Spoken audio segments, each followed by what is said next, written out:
The stars beyond New Anchorage burned cold and distant in the black of space, where humanity had carved out its latest foothold among the asteroids and ice giants of the outer rim. The mining colony hung suspended between three massive rocks rich with rare metals that Earth needed for its ever-expanding fleet, and the families who lived there had grown comfortable in their routines of extraction and processing on. The morning that everything changed, a young technician named Sarah Chun was reviewing sensor data from the early shift when something unusual appeared on her screens.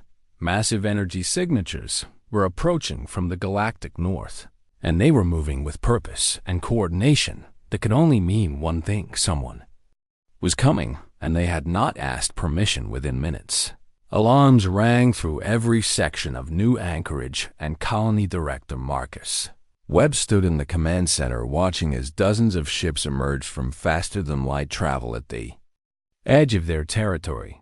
The vessels were enormous and elegant in a way that human ships were not, with flowing lines and surfaces that seemed to shimmer with colors that had no name in any Earth language. A communication signal pierced through every channel simultaneously, and the holographic display flickered to life, showing a being that stood nearly 3 meters tall, with 4 arms and skin that reflected light like polished bronze. "I am High Commander Zikthara of the Valorian Empire," the being announced with a voice that resonated with absolute authority. "You occupy territory that falls within our expansion corridor, and your species is unknown to our records." Director Webb straightened his uniform and stepped forward to address the alien commander with a calm that surprised even himself. "I am Director Marcus Webb, representing the people of New Anchorage and the broader interests of humanity," he responded.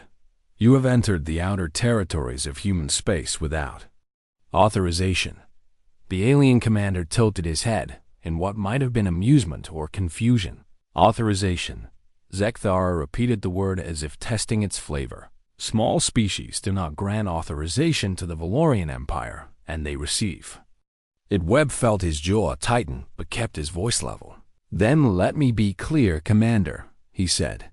"You are at the border of human territory, and we are asking you politely to proceed no further while we establish proper diplomatic channels." For a long moment, Zikthara simply stared at the human director, and then something like a laugh emerged from the alien's throat. "You asked the Empire to halt," the commander said, with disbelief coloring every word. "Do you understand what we are, and we have brought 1,000 worlds into the Empire, and each one eventually saw the wisdom of cooperation?" Webb nodded slowly. "I understand that you believe yourself powerful," he replied, "but humanity did not come to the stars to bow to anyone, and we will forward your contact to Terran Command for proper negotiations." The alien commander's expression shifted to something harder and less amused. "You have one standard cycle to declare your intention to join the Valorian Empire peacefully," Zikthara stated. "Failure to comply will result in forced integration, and your people will be given positions appropriate to their capabilities within our structure." The transmission ended abruptly, and the Valorian ships held position just beyond the colonies. Defensive perimeter like predators waiting for prey to stumble. Director Webb immediately opened a priority channel to Earth, and within hours, the response came back through the quantum communication network that linked all human colonies across dozens of light years. The voice that answered was crisp and professional and belonged to Admiral Victoria Chun, who commanded the Third Fleet from her flagship in the Sol System. "Director Webb, we have received your report and analyzed the situation," Admiral Chun said. "You are to maintain your position and continue normal operations, and under no circumstances are you to show fear or submit to any demands." Webb felt relief wash through him. "What are our orders if they attack, Admiral?" he asked. "They won't attack yet," Chun replied with certainty in her voice. "They are testing you and testing us, and they expect you to panic or call for help in a way that shows weakness." "So what do we do?" Webb asked. "You continue mining," the Admiral said. "You continue living and you continue being human, and when they contact you, again, you tell them that. Terran Command has received their message and will respond when we determine it is appropriate. Webb could not help but smile at the audacity of it. They have dozens of warships, Admiral, he pointed out, and we have something they don't. Chun responded. We have the absolute certainty that we will never submit, and that certainty is worth more than any number of ships. Over the following days, the Valorian fleet remained at the border, and personnel from New Anchorage went about their duties with a determination that bordered on defiance. Children went to school, and miners went to the asteroids, and the cafeterias served meals while the enemy fleet watched and waited. High Commander Zek Thara could not comprehend what he was witnessing in his 3 centuries of service to the Empire. He had never encountered a species that simply ignored an ultimatum and continued with normal life as if the most powerful military force in the known galaxy was not sitting on their doorstep. He reviewed everything his intelligence officers could gather about humanity and found contradictions everywhere. They had no central government, yet they acted with unified purpose. They had no emperor, yet they followed orders from something called Terran Command with absolute discipline.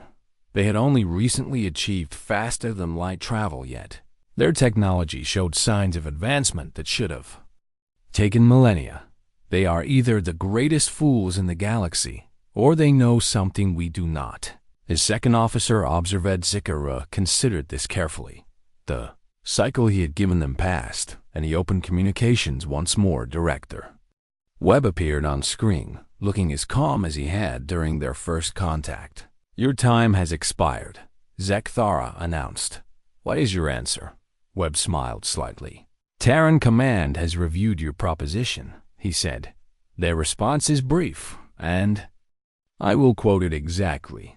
The director looked directly into the camera with eyes that held no trace of fear. Stop, Webb said simply. That is the message from Terran Command, and you have reached the border of human space, and you will proceed no further. Zek Thara felt something he had not experienced in many years: uncertainty. High Commander Zek Thara returned to the Imperial flagship with a problem he had never encountered before, and his pride would not allow him to report failure to the Emperor without at least attempting to enforce compliance. The humans were clearly bluffing, and they had to be, because no species this young and this small could possibly stand against the might of the Valorian Empire. He assembled his senior officers in the war room, where holographic displays showed the human colony and its laughably small defensive installations. We will send a battle fleet to encourage cooperation, Zek Thara announced. 36 ships should be more than sufficient to demonstrate our seriousness. His tactical officer pulled up formations and attack vectors that had been refined over centuries of successful conquest. The humans have 14 armed platforms and 2 patrol craft. The officer reported, our fleet will achieve total superiority within minutes. Zek Thara nodded with satisfaction. We will not destroy the colony, he ordered. We will disable their defenses and force them to acknowledge reality, and then we will accept their surrender. The battle fleet assembled quickly with veteran crews who had participated in dozens of integration operations. These were not the Empire's finest ships, but they were more than adequate for dealing with a stubborn mining colony. The fleet crossed into human territory in formation and moved toward New Anchorage with weapons powered but not yet activated. That was when a single human ship appeared on their sensors. It was smaller than even the smallest Valorian vessel, and it positioned itself directly in the path of the advancing fleet. The human ship transmitted a simple message on all frequencies. This is Captain Maria Rodriguez of the Terran frigate Indomitable. A woman's voice said calmly, you are in violation of human space, and you are ordered to turn back immediately. Laughter erupted on the bridge of the Valorian flagship, one ship against 36, and the captain sounded as if she were directing traffic rather than facing annihilation. Human vessel, You are outmatched and outgunned, Zekthara responded. Stand aside or be destroyed. There was a brief pause before Captain Rodriguez responded. Negative, she said simply. You have been warned. The Valorian commander had enough of human arrogance. All ships target the human vessel and fire when ready. He commanded 20 ships activated their energy weapons simultaneously, and lances of coherent light capable of vaporizing asteroids converged on the tiny human frigate. The Indomitable moved, and it moved in ways that should not have been possible. The ship twisted through space with acceleration that would have crushed any Valorian. Crew in every shot that should have connected instead hit empty vacuum return. Fire came instantly, and it was like nothing the Valorians had ever encountered. Solid projectiles moving at a significant fraction of light speed tore through the lead ship shields as if they were not even present, and the kinetic impact shattered the vessel into debris. Impossible, someone shouted on the bridge. Their weapons should not penetrate our shields. But they did, and they kept doing it. The Indomitable danced through the Valorian formation, firing with precision that suggested not just skilled targeting but predictive algorithms that knew where enemy ships would be before they got there.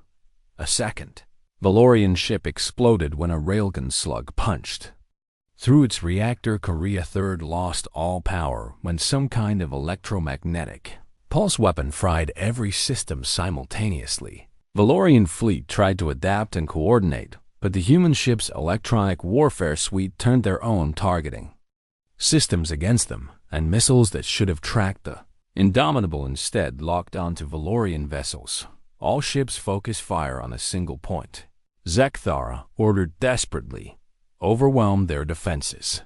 The fleet complied, and dozens of weapons converged on the human frigate. The Indomitable took hits, and its shields flared bright enough to leave spots in the eyes of anyone watching. But the shields held, and the ship kept fighting. Captain Rodriguez opened a channel, and her voice remained eerily calm. You are losing ships unnecessarily, she said. This is your final warning, and withdraw now. Pride and disbelief warred in Zekthara's mind. Continue the attack, he commanded. What followed would be analyzed by Valorian military academies. For generations, the Indomitable stopped evading and instead accelerated directly toward the center of the enemy formation point. Defense systems that had seemed adequate against Valorian technology now revealed their true capability, and every missile an energy bolt that came close was intercepted or deflected. The human ship passed through the formation like a blade and fired in all directions. Simultaneously, 7 more Valorian vessels suffered critical damage in less than 30 seconds. Retreat. Zekthara finally shouted, all ships retreat to the border. The surviving Valorian vessels broke formation and fled, while the Indomitable held position and did not pursue. Captain Rodriguez transmitted once more. You have lost 13 ships, she said. This engagement is being recorded and transmitted to every Valorian vessel in this sector, and the next time you cross our border, we will not show restraint. The human ship turned and moved back toward new anchorage at a leisurely pace, as if nothing significant had occurred. High Commander Zekthara sat in his command chair and stared at the tactical display, where red icons marked the locations of destroyed or crippled Valorian ships. His second officer approached carefully. Commander, how did they do this? He asked quietly. Zetera had no answer. A single human ship had defeated a force that should have been overwhelming, and had done so without apparent difficulty. Contact the Imperial Intelligence Directorate, he said finally. Tell them we need everything they can find about humanity, and tell them we need it immediately. The officer hesitated. And what do we report to the Emperor? He asked. Zekthara closed all 4 of his eyes. We report that we have encountered something unexpected, he said, and that we may have made a grave miscalculation. News of the battle spread through the galaxy faster than light as human transmissions carried footage of the engagement to every corner of known space species that had never heard of humanity. Suddenly knew the name and they watched in amazement as a single small ship dismantled a Valorian battle fleet in the halls of the Valorian Empire. Questions began to emerge, questions about their assumptions and their methods and their certainty of superiority. And on Earth, Admiral Victoria Chen watched the same footage with satisfaction. "Good work, Maria," she said quietly to the recording. "Now they know we meant what we said." The border between human space and the Valorian Empire became very quiet after that, but everyone knew the quiet would not last. The Valorian Intelligence Directorate occupied an entire moon orbiting the capital world, and its analysts were considered the finest information gatherers in the galaxy. Director Valshin received the emergency request for everything available on humanity with a sense of professional challenge. How much could there be to know about a species that only achieved faster-than-light capability within the last century? 3 days later, she stood before the Imperial Council with a report that had shaken her to her core. Honored council members, she began as holographic displays activated around the chamber. "I must revise our entire understanding of the human threat." Emperor Thalmorian himself sat forward with interest. Emperor had ruled for 2 centuries and led the expansion that doubled the empire's size. "Continue," he commanded. Valshin activated the first display showing Earth and its solar system. "Humanity originates from a death world," she said. "Their planet has weather patterns that would kill most species and tectonic activity that regularly destroys cities and a biosphere filled with creatures that evolve specifically to kill and consume each other." One council member waved a dismissive hand. "Many species come from harsh worlds," he said. "Not like this," Valshin replied.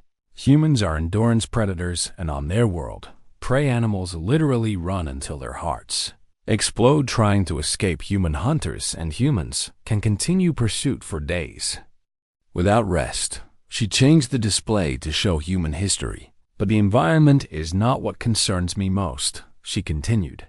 "Humans have spent their entire evolutionary history fighting, and they fought the environment, and they fought other species. And most importantly, they fought each other." The displays showed images of human warfare through the ages. Primitive weapons gave way to gunpowder, and then to nuclear weapons, and then to technologies that made nuclear weapons look gentle. In their most recent global conflict, humanity nearly rendered their own planet uninhabitable, Valshin reported. "They created weapons that could end all life on Earth, and they built enough of them to do so 100 times over." Emperor Thalmorian leaned back in his throne. "Yet they survived," he observed. "They did more than survive," Valshin said. "They learned and they unified, and they took all that knowledge of warfare and suffering and death, and they pointed it outward at the stars." The next display showed human ship designs, and the council chamber fell silent. "Their vessels are overbuilt to a degree that seems wasteful," Valshin explained. "Where we would use 1 structural support, they use 5. And where we would place armor, they place armor behind armor behind armor."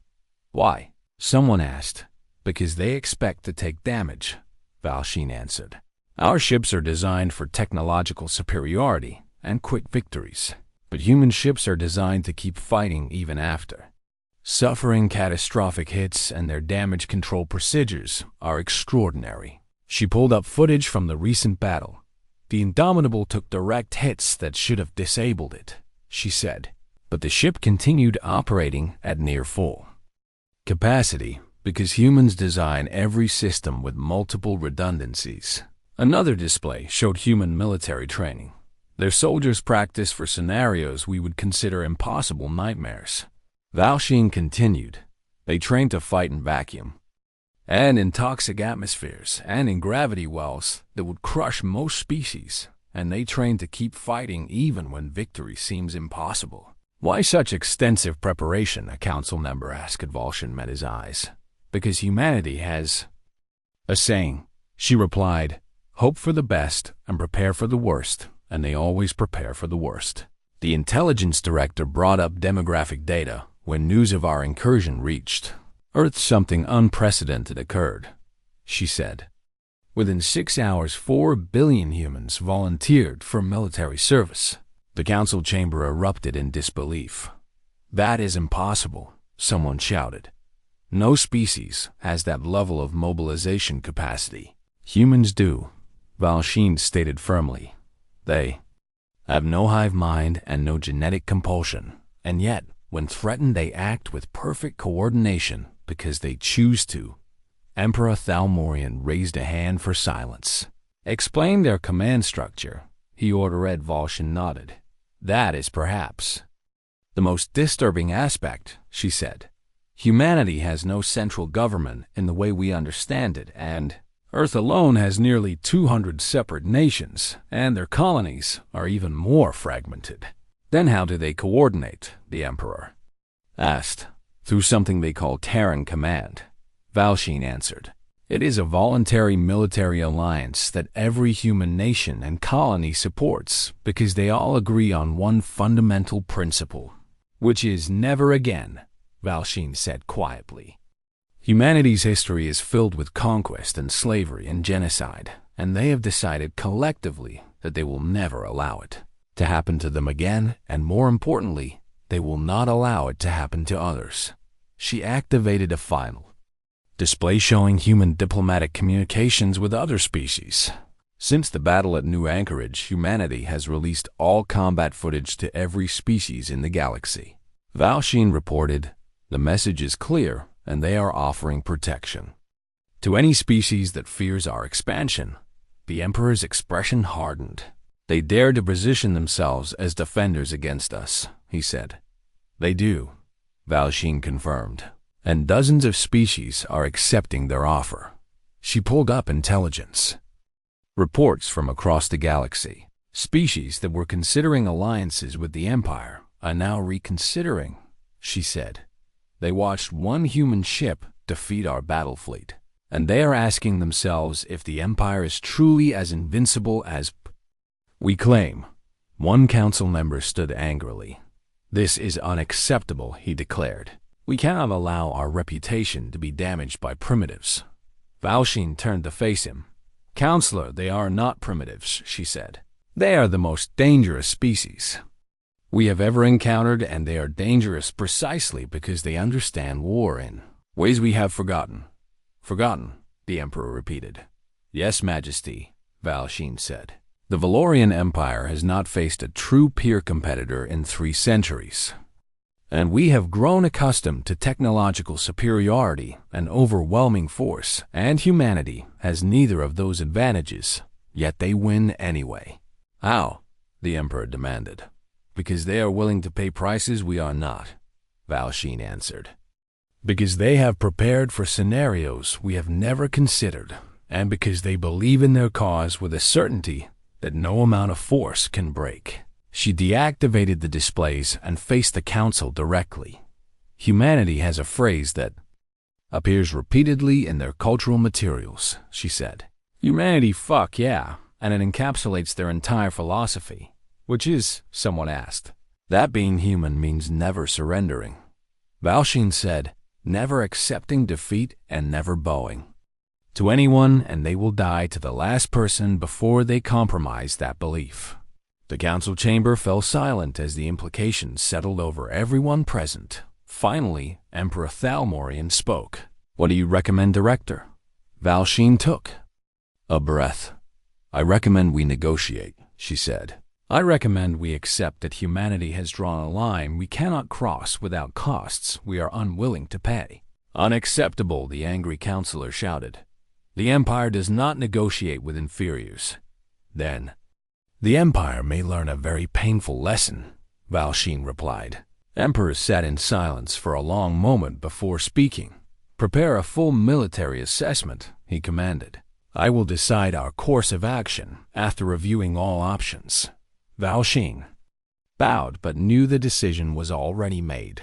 The Emperor's pride would not allow him to back down, and humanity's resolve would not allow them to submit. The collision was inevitable. Emperor Thalmorian stood on the bridge of his personal dreadnought. and watched as the Grand Armada assembled in the space around the capital world. 5,000 warships represented the largest military force the Valorian Empire had ever gathered. In one place, each vessel carried crews that had trained for years and weapons that had conquered countless worlds. Emperor refused to believe that humanity could stand against such overwhelming power. They embarrassed one commander with trickery and luck, he announced to his assembled admirals, but they cannot stand against the full might of the Empire. The admirals agreed, because disagreeing with the prestige Emperor was never wise, and because many of them genuinely believed that sheer numbers would overwhelm any human advantage.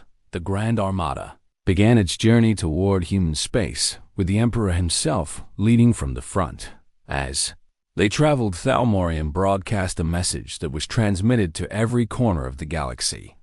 Peoples of the known worlds, he began, you have witnessed the Valorian Empire's patience with a primitive species that does not understand its place in the natural order. His image appeared on billions of screens across hundreds of worlds. Humanity will be given one final opportunity to join the Empire peacefully, he continued. If they refuse, they will be removed from territories they have no right to occupy, and their fate will serve as a lesson to all who would defy the Empire's rightful expansion. The message ended with the image of the Grand Armada in all its terrible glory on Earth. The response was being prepared in a meeting room deep beneath the surface where Secretary General Quaim Okafor sat with representatives from every human nation and colony. The Emperor has made his intentions clear, Okafor said calmly. He believes we will surrender when faced with overwhelming force. Admiral Chun stood and activated a holographic display showing human fleet positions. We have assembled every combat-capable vessel in human space, she reported. 2,300 ships plus another 800 support vessels. We are outnumbered more than 2 to 1, a colonial representative noted. In ships, yes, Chun agreed, but not in determination and not in preparation. She changed the display to show defensive installations that had been constructed along the border. We have spent the last 3 months fortifying every approach to human territory, she explained. Platforms that the Valorians think are asteroids and mines that appear as cosmic debris and weapon systems hidden in places they will not think to look. Okafor nodded thoughtfully. What are our projected losses? He asked. Admiral Chun's expression became grave heavy, she admitted. We estimate losing 40 to 60% of our fleet, even with all our advantages. The room fell silent as the reality of what they faced settled over everyone. That means hundreds of thousands of casualties, someone said quietly. It does, Okafor confirmed, which is why we must give the Emperor one last chance to turn back. He activated the communication system that would broadcast his response across the galaxy. Your Majesty Emperor Thalmorian, Okafor began, and his voice carried the weight of speaking for all humanity. You have made a grave error in judgment. You assume we are like other species you have conquered, he continued. You think we have limits to what we will sacrifice, and that we will choose survival over freedom. Okafor leaned forward and looked directly into the camera. You are wrong, he said firmly. Humanity learned long ago that life without freedom is not worth living, and we have fought among ourselves for thousands of years over this principle. We did not come to the stars to find new masters, he continued. We came to the stars to build something better than what we left behind on Earth. The Secretary General's voice grew harder. You believe your numbers will overwhelm us, he said. You may be right, and you may destroy our fleets and occupy our colonies, but you will pay a price that your empire has never imagined, Okafor stated, because every human who falls will take 10 of yours with them, and every colony you occupy will resist until you are forced to destroy it completely. And even then we will not surrender, he continued. We will retreat to our home system, and we will fight from Earth itself, and we will make you pay for every meter of ground you take." Okafor paused to let his words sink in. "So I am giving you this final warning. Your Majesty," he said, "turn back now and let us coexist in peace, or cross our border and learn why. Earth has a saying that defines us." The Secretary General smiled without humor. "Humanity, fuck yeah," he said clearly. "It means that we are stubborn and unreasonable and willing to do whatever it takes to remain free. And if you force us to prove it, you will regret that decision for the rest of your empire's existence." The transmission ended and Okafor sat back in his chair. "Now we wait," he said, "and we prepare for the worst." The Emperor received the message while the Grand Armada was 3 days from the human border. His advisors expected him to laugh or grow angry, but instead Thalmorian watched the recording 3 times in silence. "He believes every word he is saying," the Emperor finally observed. "Yes, Majesty," his chief advisor confirmed. "Our analysts indicate that humanity's entire culture supports this attitude of defiance." "Good," the Emperor said. "Then they will fight well, and when we crush them, the lesson to the galaxy will be even more powerful." The Grand Armada crossed into human space with weapons powered and shields at maximum. They expected to face immediate resistance, but instead found nothing but empty space. "Where are they?" Thalmorian demanded. "Sensors are detecting no ships in the immediate area." His tactical officer reported. "Expand the search," the Emperor commanded. Fleet spread out in a massive formation and began scanning deeper into human territory. That was when the trap was sprung. Objects that had appeared to be asteroids suddenly came to life as human defense platforms, and they opened fire with weapons that made the Indomitables' arsenal look like toy railguns the size of buildings. Launched projectiles that could punch through 3 ships in a single-shot missile. Pods that had been hidden in debris fields released swarms of smart weapons that could track and adapt to Valorian countermeasures energy. Weapons drew power from fusion reactors hidden inside, hollowed out rocks and fired beams that could slice a destroyer in half. The Valorian fleet began taking losses immediately, but they pressed forward because the Emperor had given orders that could not be disobeyed. Then, the human fleet appeared, and they emerged from silent running all around the Valorian formation. 2,000 human ships against 5,000 Valorian vessels, and battle that followed would be remembered for generations. The humans fought with a coordination that suggested every ship was connected to every other ship through some kind of neural network. They covered each other's weaknesses and exploited every Valorian mistake, and they kept fighting even when damaged beyond what should have been survivable. Human destroyer with half its hull torn away used its last working weapons to cripple a Valorian battlecruiser before finally exploding a frigate that lost all power, drifted deliberately into a Valorian formation, and detonated its reactor to take 3 enemy ships with it again. And again, human crews chose sacrifice over surrender, and each sacrifice inflicted terrible costs on the Valorian Fleet. Emperor Thalmorian watched in growing horror as his Grand Armada was systematically torn apart by a force less than half its size. "All ships concentrate fire," he commanded. "Overwhelm their defenses through sheer volume." The Valorians adapted their tactics, but so did the humans, and for every advantage the Empire found, humanity had prepared to counter. The battle raged for 18 hours, and when it finally ended, the space around the human border was filled with debris from both sides. The Valorian Empire had lost 3,000 ships. Humanity had lost 1,400. The Emperor's flagship had been disabled by a coordinated strike from 6 human vessels and now drifted powerless while rescue ships tried to restore basic systems. Thalmorian sat on his throne and stared at the tactical display showing the carnage. For the first time in his 2 centuries of rule, he understood what defeat looked like. A transmission came through on emergency channels. "Your Majesty," Admiral Chun's voice said, "your flagship is disabled but intact, and you are being extended an offer of safe conduct to a neutral station for negotiations." The Emperor closed his eyes. "I accept," he said quietly. The age of uncontested Valorian expansion had ended.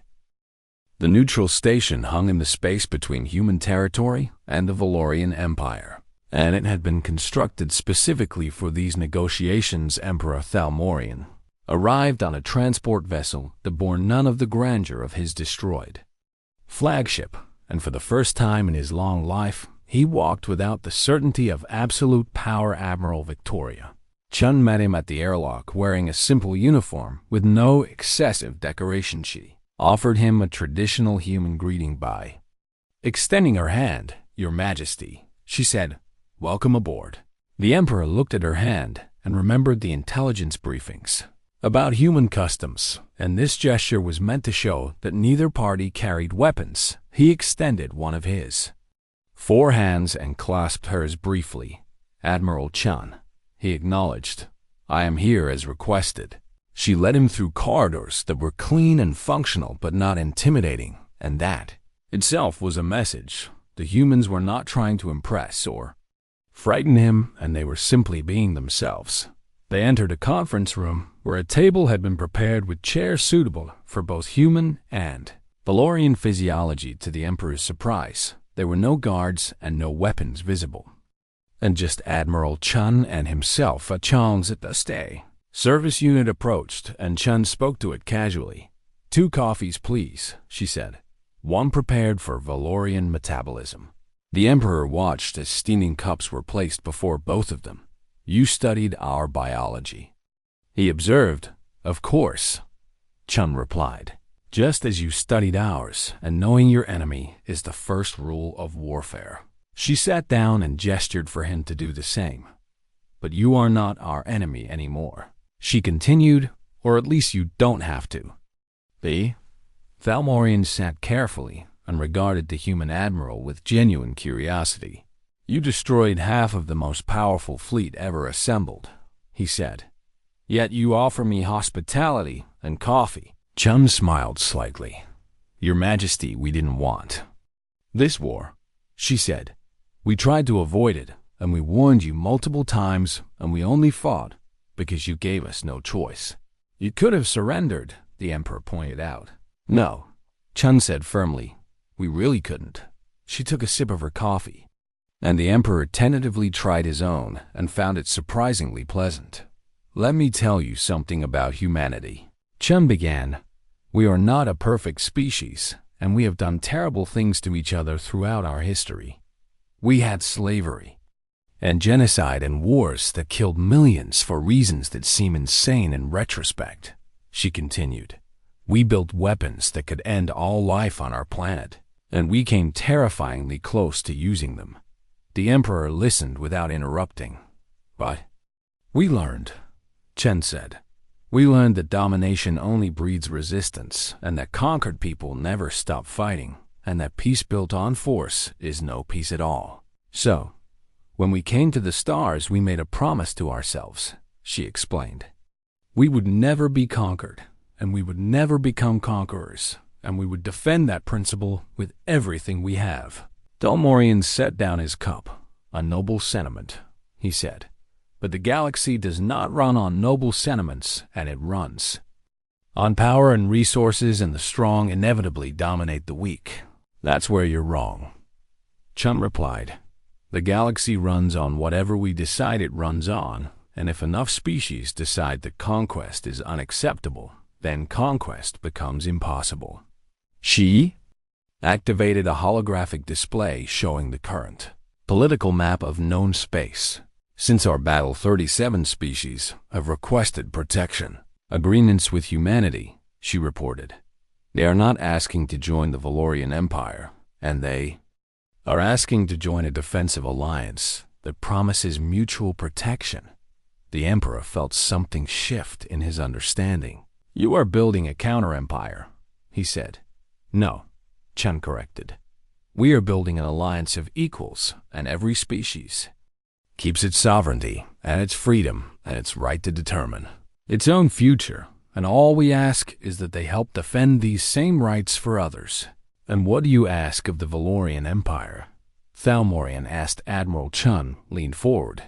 "We ask that you stop expanding by force," she said. "We ask that you respect the borders of species that choose not to join you, and we ask that you learn to coexist rather than dominate." "And if we refuse," the Emperor said, "then we continue this war." Chun answered, "And you will win eventually because you have more ships and more resources and more worlds." She met his eyes directly. "But the cost will destroy your empire from within," she said, "because your people will ask why they are dying in such numbers for a war that brings no benefit, and your allies will abandon you when they see how much you are willing to sacrifice for pride." The Emperor was silent for a long moment. "You seem very certain of this outcome," he observed. "I am," Chun confirmed, "because we have studied history, and your empire is not the first to believe itself invincible, and all the others fell eventually, and they fell because they did not know when to stop." She deactivated the display. "We are offering you a chance to be different," she said. "A chance to transition from an expanding empire to a stable civilization, and a chance to join the community of species as an equal rather than as a master." Thalmorian felt the weight of centuries pressing down on him.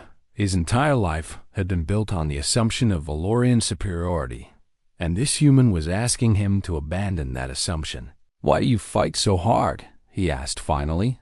"What makes you willing to sacrifice so much for freedom?" Chun was quiet for a moment before answering. "Because we know what it is like to be powerless," she said softly. "Every human alive can trace their ancestry back to someone who was oppressed or enslaved or victimized by those stronger than them. We carry that history with us," she continued, "and we swore that we would never allow it to happen again, and not to us and not to anyone we can help." The Admiral's expression became fierce. "We fight because we remember," she said. "We fight because we know that peace without freedom is just slow death, and we fight because someone has to stand up and say no when empires demand submission."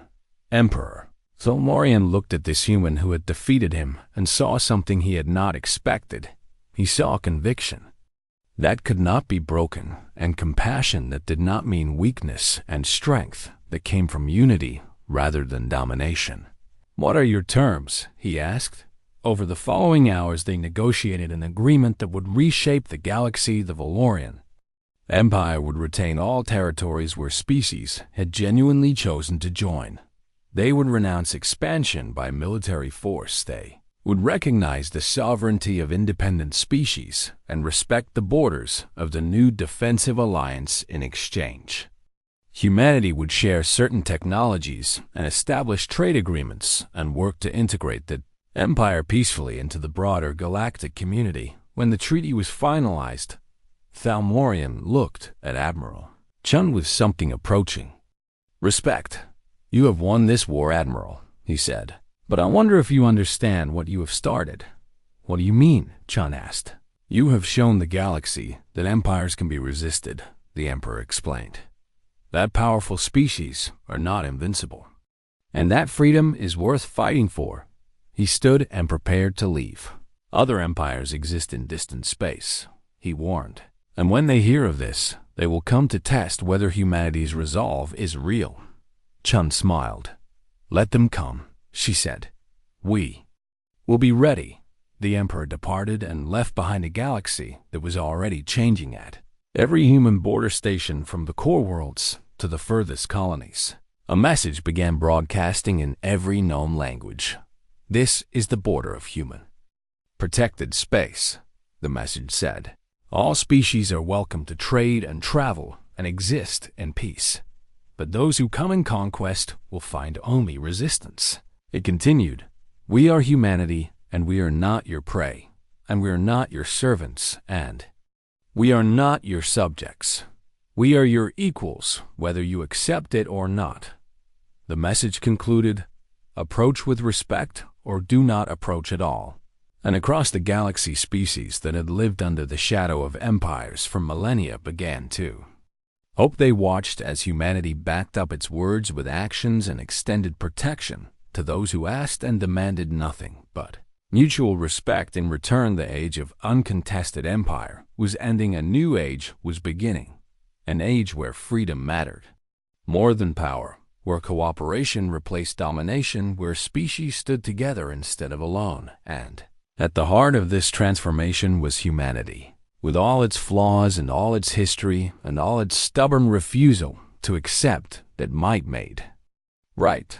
The Emperor had asked what made humans willing to sacrifice so much. The answer was simple: humans fought because they remembered what it meant to be powerless, and they had sworn never to be powerless again.